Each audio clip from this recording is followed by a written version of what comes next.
Welcome to Bits of History. My name is Lee Pulaski, President of the Resurrection Bay Historical Society. This bit of history is from the November 12, 1929 Seward Gateway, which reported that after sailing in Alaska waters since 1900, the wooden steamer Santa Ana had been sold to a steamship company in Tampa, Florida.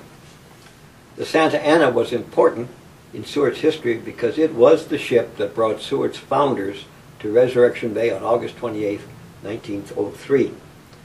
The Gateway article also relates a less well-known story about the Santa Ana and Seward, which happened in 1904. And that is the one I'm going to read. One more bit of background information. In 1904, there were plans in both Seward and Valdez to build railroads to Fairbanks. And there was a great deal of rivalry and even plain hostility between the two towns. Now to the story.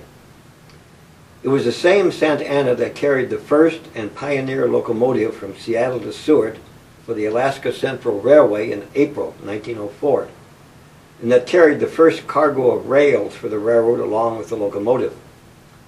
So confident were the people of Valdez that the Alaska Central was a fake, and that the first locomotive for any railroad in these parts would be discharged at Valdez, that they staged a derisive demonstration at the Valdez wharf as the Santa Ana pulled in.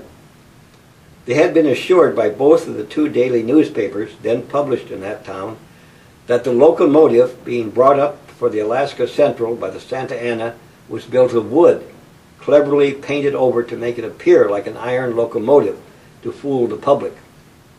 As the Santa Ana tied up at the Valdez dock, that landing place and the approach to it extending for half a mile back to McKinley Avenue were milling masses of people attracted to see the wooden locomotive and throw it into the bay.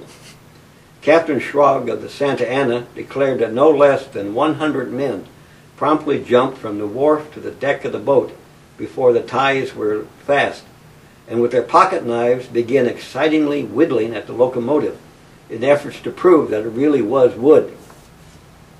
Then the word passed silently among the throngs that it was a genuine locomotive, no fooling.